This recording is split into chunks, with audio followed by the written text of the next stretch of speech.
Pengenalan database.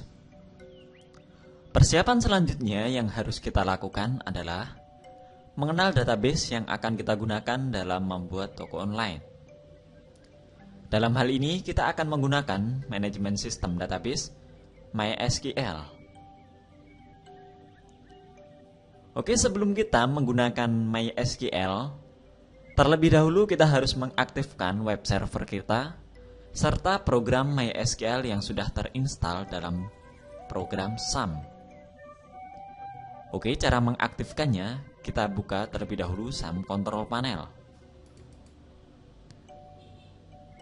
Kemudian kita pilih Start pada program Apache serta program MySQL. Seperti ini, kita tunggu sampai status menjadi running. Oke, setelah program MySQL serta Apache atau web server kita sudah aktif, sekarang kita buka web browser kita. Kemudian kita cek status dari web server kita dengan mengetikkan localhost. Kemudian kita enter. Jika yang tampil adalah seperti ini, maka web server kita sudah siap digunakan. Selanjutnya, untuk masuk ke dalam program MySQL kita ketikkan php myadmin pada kata setelah localhost.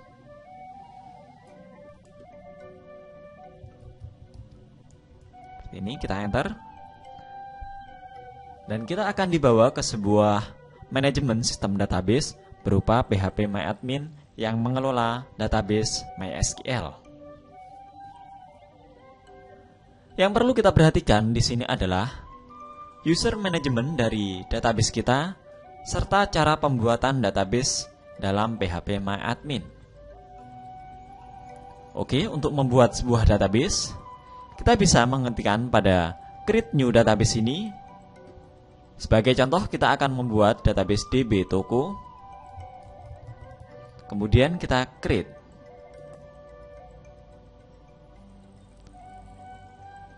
Kita perhatikan, kita sudah membuat sebuah database baru dengan nama DB Toko. Jika kita masuk ke home dan kita pilih database, maka sebuah DB Toko akan tercipta.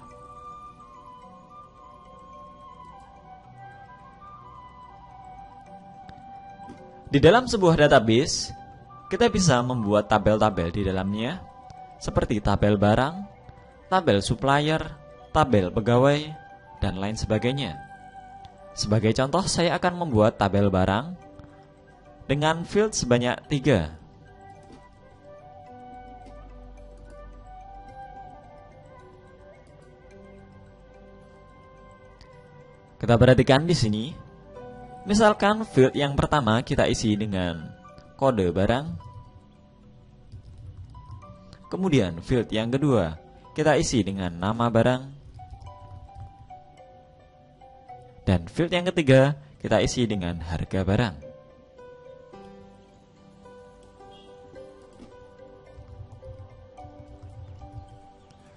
Kemudian kita tentukan tipe dari field pada tabel kita. Seperti kode barang kita tentukan sebagai karakter, kemudian nama barang juga karakter atau teks, dan selanjutnya untuk harga barang kita tentukan sebagai integer. Kemudian jika sudah, kita klik save pada bagian bawah untuk menyimpan tabel yang telah kita buat.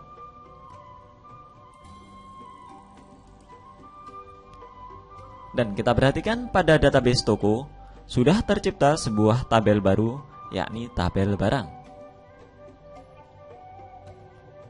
Kemudian untuk memasukkan data ke dalam tabel barang, kita klik tabel barang.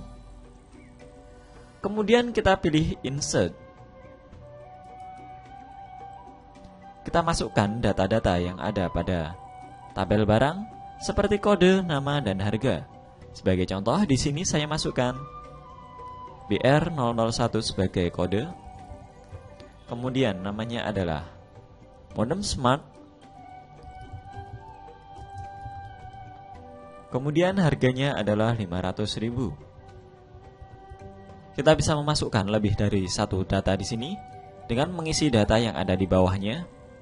Kemudian kita pilih Go untuk menyimpan data yang telah kita masukkan.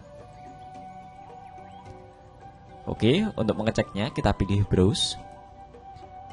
Maka tabel barang sudah terisi sebuah data dengan BR001 sebagai kode dan nama barang dengan modem smart. Oke, selanjutnya selain membuat database, yang perlu kita perhatikan adalah user management dari database kita. Oke, kita berpindah pada Home terlebih dahulu. Kemudian untuk mengeceknya kita pilih Privilege.